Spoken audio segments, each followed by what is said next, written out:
ওং নমো ভগবতে বাসুদেবায়। জয় শ্রীকৃষ্ণ। রাধে রাধে। বন্ধুরা, আজ 19শে ভাদ্র 5ই আগস্ট মঙ্গলবার। আজকের দিনে পবিত্রারোপণী তথা পুত্রদা একাদশী অনেকেই হয়তো পালন করছেন, অনেকেই হয়তো কোনো কারণে এই একাদশীর ব্রতটি পালন করতে পারছেন না। বন্ধুরা, আজকের দিনে আপনি এই পবিত্রারোপণী একাদশীর ব্রতটি পালন করুন বা নাই পালন করুন, এই একাদশীর ব্রত কথাটি শ্রবণ করে যদি ভগবান শ্রী বিষ্ণু তথা ভগবান শ্রীকৃষ্ণ ও মা লক্ষ্মী দেবীর উদ্দেশ্যে একটি প্রদীপ প্রজ্বলন করতে পারেন, তাহলেও এই ব্রতের পূর্ণ ফল অনেকাংশেই লাভ করা যায়। তাই বন্ধুরা, আজ একবার হলেও শ্রবণ করুন এই পবিত্রারোপণী একাদশীর ব্রত মাহাত্ম্য কথা। শুরু করছি পবিত্রারোপণী তথা পুত্রদা একাদশীর ব্রত কথা। জয় শ্রীকৃষ্ণ। রাধে রাধে। একদিন মহারাজ যুধিষ্ঠির ভগবান শ্রীকৃষ্ণকে জিজ্ঞাসা করিলেন, হে প্রভু, এই মাসের শুক্লপক্ষের একাদশী কি নামে জগৎ বিখ্যাত, তা কৃপা করে আমাকে বলুন। ভগবান শ্রীকৃষ্ণ তখন বলিলেন, হে মহারাজ, এখন আমি এই পবিত্র ব্রত মাহাত্ম্য বর্ণনা করছি, মনোযোগ দিয়ে আপনি তা শ্রবণ করুন। যা শ্রবণ মাত্রই বাজপেয় যজ্ঞের ফল লাভ হয়। প্রাচীনকালে দাপর যুগের শুরুতে মহিজিৎ নামে এক বিখ্যাত রাজা ছিলেন।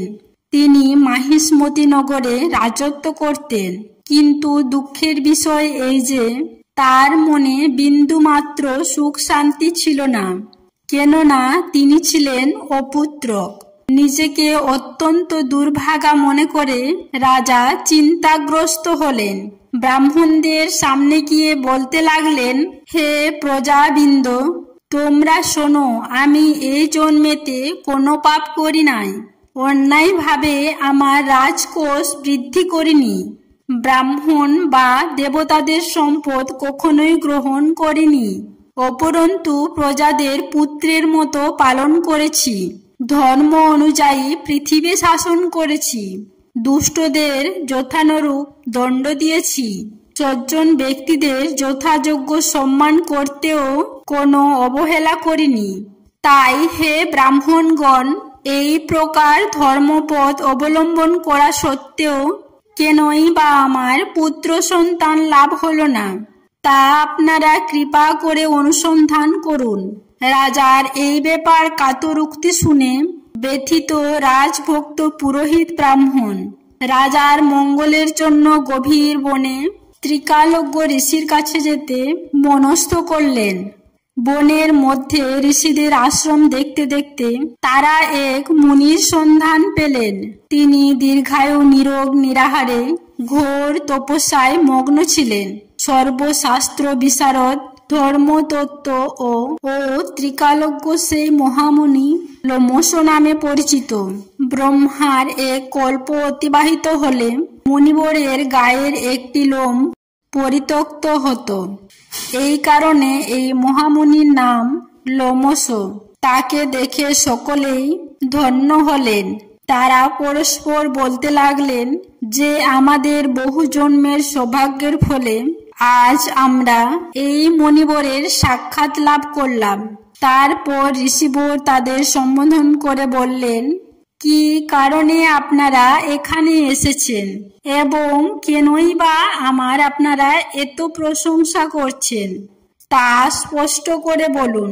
আপনাদের যাতে মঙ্গল হয় আমি নিশ্চয়ই তা চেষ্টা করব।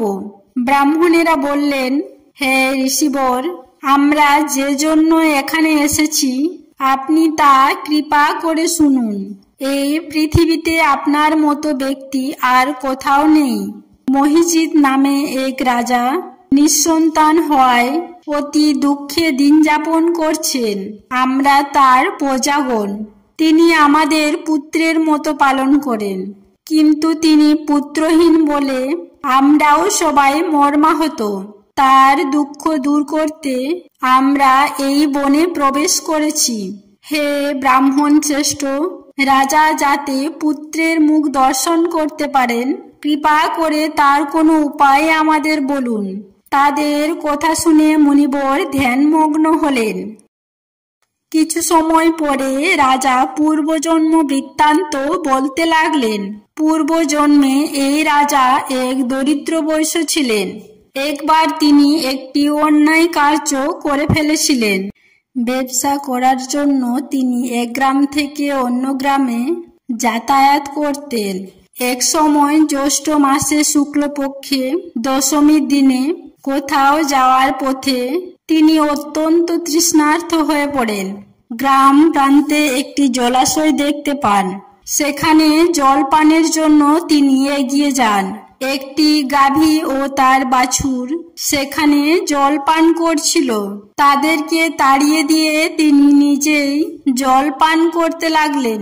এই পাপ কর্মের ফলে পুত্র সুখ থেকে বঞ্চিত হয়েছেন, কিন্তু পূর্বজন্মের কোনো পুণ্যের ফলে তিনি এই রকম নিষ্কণ্টক রাজ্য লাভ করেছেন। সবাই তখন বললেন, হে মুনিবর, শাস্ত্রে আছে যে পূর্ণ দ্বারা পাপ ক্ষয় হয়। তাই আপনি এমন একটি পূর্ণ ব্রতের উপদেশ দান করুন যাতে তার পাপ দূর হয়ে যায় এবং আপনার অনুগ্রহে তিনি পুত্র সন্তান লাভ করতে পারেন। লোমশ মুনি বললেন, এই মাসের শুক্লপক্ষের পবিত্রারোপণী একাদশী ব্রত অভীষ্ট ফল প্রদান করে। আপনারা যথাবিধি তা সকলে পালন করুন। লোমশ মুনির উপদেশ শুনে আনন্দ চিত্তে গৃহে প্রত্যাবর্তন করলেন সবাই। তারপর তারা রাজাকে সেই সকল কথা জানালেন। তারপর সকলে মিলে মুনির নির্দেশ অনুসারে ব্রত পালন করলেন। তাদের সকলের পূর্ণ ফল রাজাকে প্রদান করলেন। সেই পুণ্যের প্রভাবে রাজমহিষী গর্ভবতী হলেন। উপযুক্ত সময়ে বলিষ্ঠ সর্বাঙ্গ সুন্দর এক পুত্র সন্তানের জন্মদান করলেন। ভবিষ্যত্তর পুরাণে এর মাহাত্ম্য বর্ণিত হয়েছে। এই ব্রত মাহাত্ম্য তিনি পাঠ বা শ্রবণ করলে তিনি সমস্ত পাপ থেকে মুক্ত হবেন এবং পুত্র সুখ ভোগ করে অবশেষে দিব্যধাম প্রাপ্ত হবেন। যারা ঈশ্বরের চিন্তা ভাবনা নিয়ে ইহলোক এবং পরলোকে আনন্দ পেতে চান, তারা এই ব্রত শাস্ত্র অনুসারে এবং একনিষ্ঠ ও ভক্তিভাবে পালন করবেন। বিশ্বাস করা হয়, সঠিক আচার মেনে বিবাহিত দম্পতি যাদের বিয়ের পর দীর্ঘদিন ধরে পুত্র সন্তান হয় না, তারা যদি এই একাদশী পালন করেন তাহলে তাদের মনস্কামনা ঈশ্বরের কৃপায় পূরণ হয়ে থাকে। এই একাদশীর ব্রত কথা শ্রবণ করেও মহাপুণ্য ফল লাভ করা যায়। আশা করছি দর্শক বন্ধুরা, এই একাদশীর ব্রত কথাটি আপনাদের ভালো লেগেছে। ভালো লেগে থাকলে লাইক করবেন, পারলে শেয়ার করবেন।